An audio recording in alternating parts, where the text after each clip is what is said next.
అందరికీ నమస్కారం. మరి ఈరోజు కొంపల్లి మున్సిపాలిటీ పరిధిలోని ఉన్నటువంటి మొగలకుంట ఈ ప్రాంతంలో శ్మశాన వాటిక ఉంది. ఇక్కడ మేము కొంపల్లి బీజేపీ పార్టీ తరఫున ధర్నా కార్యక్రమం చేపట్టినాము. మరి ఈ కార్యక్రమానికి మరి రాజిరెడ్డి గారు, శివాజీ రాజా గారు, జనార్దన్ రెడ్డి గారు, సర్ద గారు, అలాగే నరసింహరావు గారు, చాలామంది పెద్దలు మరి ఈ ధర్నా కార్యక్రమం పాల్గొన్నాము.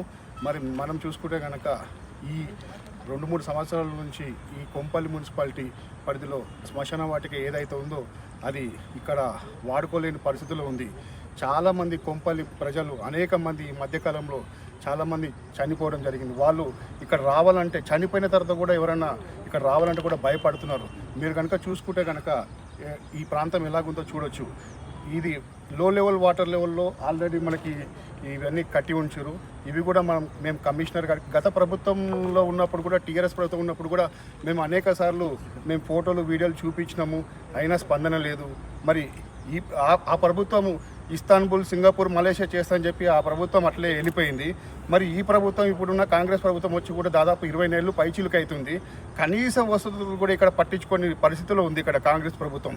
మీరు చూసుకుంటే కనుక ఇక్కడ కనీసం మనిషి కాష్టతం చేద్దామంటే కూడా ఇక్కడ లో లెవెల్లో ఉన్నాయి. మరి వర్షాకాలంలో కూడా అసలు ఇక్కడ రాలేని పరిస్థితి.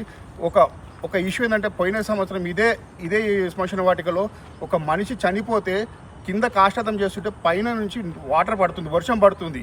కానీ వాళ్ళ గోస చూడలేకపోయినాం. వాళ్ళు చూస్తే పేదవాళ్ళు ఎక్కడ పోతారు? వాళ్ళు ఇక్కడే పుట్టిరు, ఇక్కడే చనిపోయారు, ఇక్కడ వాళ్ళు కాష్టాదం చేస్తారు. అట్లా అని చెప్పి ఎక్కడో వేరే ఊర్లకైతే తీసుకోపోలేని పరిస్థితి ఉంది. వాళ్ళ గోస చాలా ఘోరంగా ఉండే. ఆ రోజు మా దగ్గర ఫోటోలు, వీడియోలు కూడా ఉన్నాయి. అదేవిధంగా మేము కమిషనర్ గారు కూడా ఈ మధ్య కాలం కూడా కృష్ణారెడ్డి గారిని కూడా 4-5 సార్లు ఫోన్ చేసినాము. వారు కూడా వస్తున్నారు, రాలేకపోయారు. మరి ఏం సమస్యలు ఉన్నాయో మాకు కూడా తెలియదు.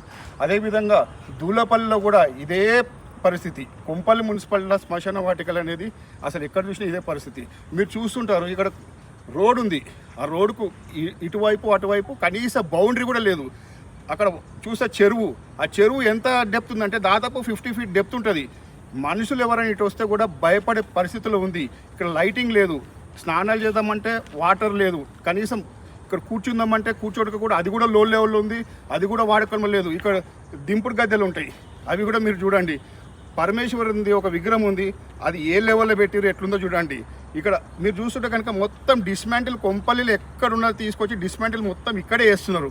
అంటే దీనికి వెనుక ఎవరున్నారు, ఏ అధికారులు ఉన్నారు, మరి వారి పాత్ర ఏంది? అసలు ఇక్కడే డిస్మాంటిల్ తీసుకొచ్చి వేయడానికి కారణాలు ఏంటి? మరి ఎందుకు నిర్మించలేకపోతున్నారు? దీని మీద ఎందుకు దృష్టి పెడతలేరు అధికారులు? మరి మేము బీజేపీ పార్టీ తరఫున మేము అడుగుతున్నాము, మీరు